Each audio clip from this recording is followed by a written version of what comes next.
ABC 10 News at 11 starts now. SDG&E is planning outages throughout the week. It will affect customers all across San Diego County right in the middle of a heat wave. Good evening. Thank you for joining us. I'm Kimberly Hunt. And I'm Steve Atkinson. Our ABC 10 News reporter Sofia Hernandez shares while many customers may not want to face the heat, powering down is the best option right now. In this neighborhood of North Park, about 40 customers were impacted by outages today. And with the hotter temperatures, those outages can be unwanted, yet necessary for safety. Yeah, it was bad. Overall, it was bad. Sonia Islam last week had her power shut off. She says she received notices like this one. But when the day came, she wasn't ready for the heat she experienced. We kind of saw, oh, what's happening? Oh, light is out.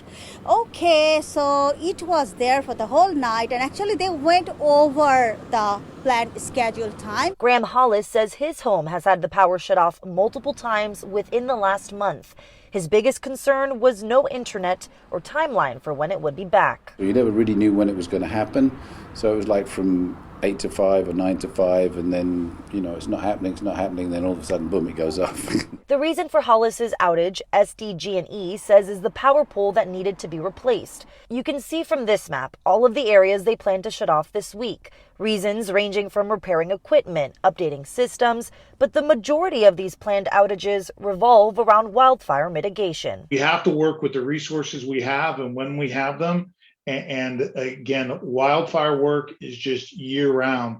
And to the extent we pause, delay, or push this out, it just has a ripple effect of other work. Which is why the work will go on, even with the hotter temperatures, as SDG&E says they work to fix the problem before it's too late. And we know those same customers who I can appreciate do not want to see these short outages today. I know they've also shared with us that they want us focused on making their services and their communities more resilient so they don't face longer outages once real fire weather shows up. Hollis, one of those customers, saying he'll cool off outside if it ensures his neighborhood's safety. We're fine. We manage just okay.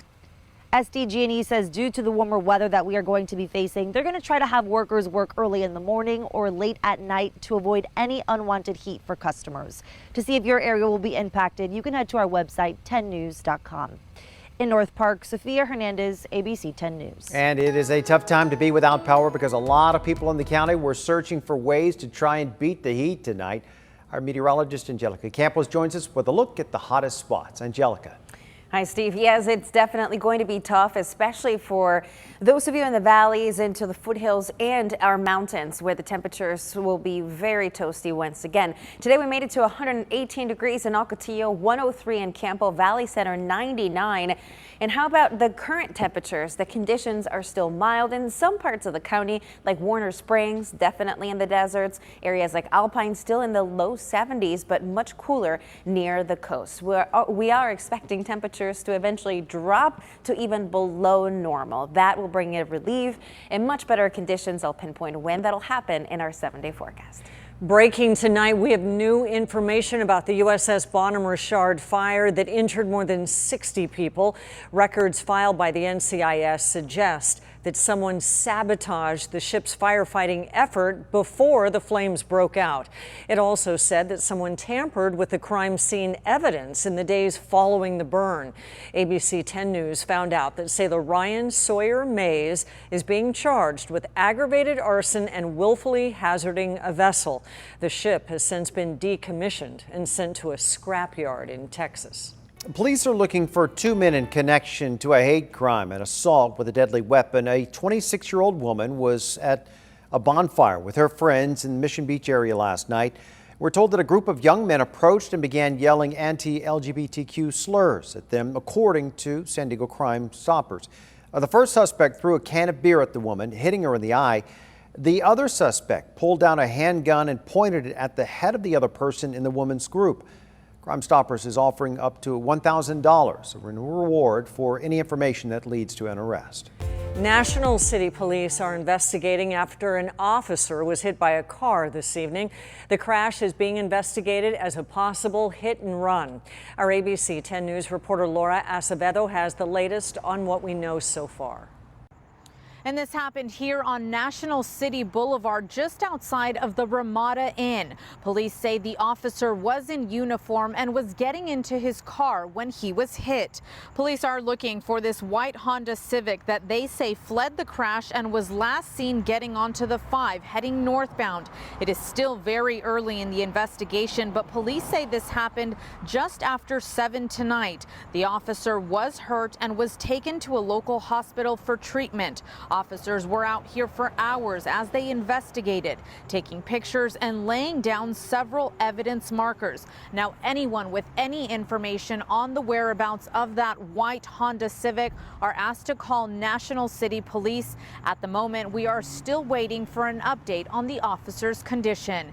In National City, Laura Acevedo, ABC 10 News. With the Delta variant causing cases to spike, the demand to get COVID testing is now growing in San Diego. The county is opening more testing sites to keep up with that demand. There are currently 8 places across the county to get tested for the virus.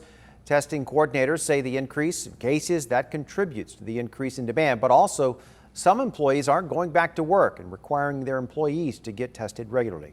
As much as we want to be living in this world with the pandemic behind us, the fact is that it's not. We're still in this pandemic.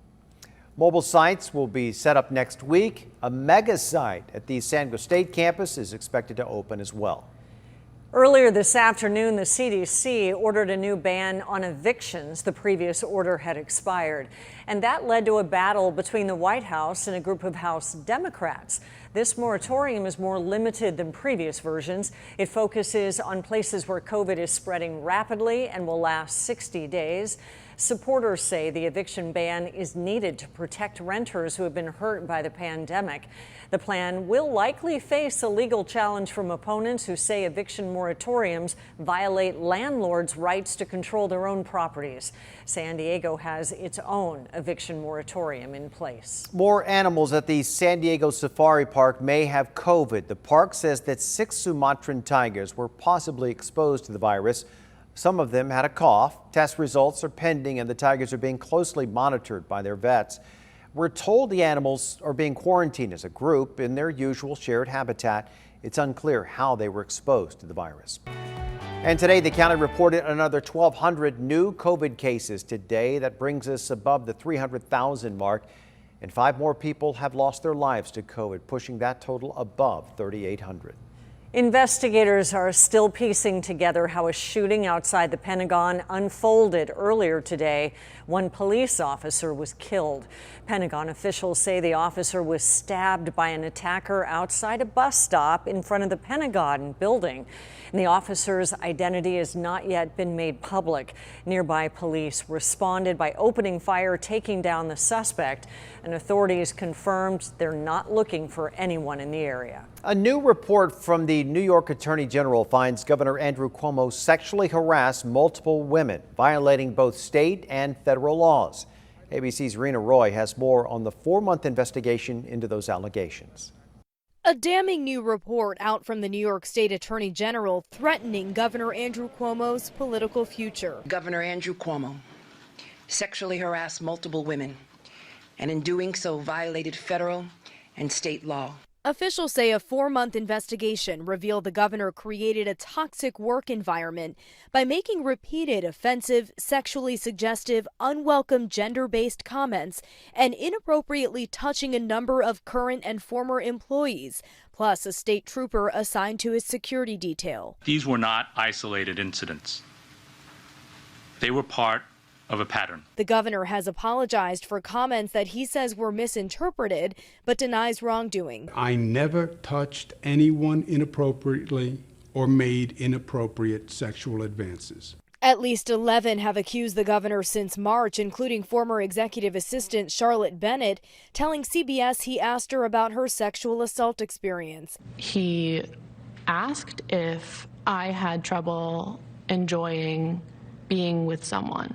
Without explicitly saying it, he implied to me that I was old enough for him and he was lonely. The governor says he was trying to help her heal. Charlotte, I want you to know that I am truly and deeply sorry. I thought I had learned enough and had enough personal experience to help her. But I was wrong. Authorities say Cuomo and his senior staff also took action to retaliate against the first to accuse him, former employee Lindsey Boylan.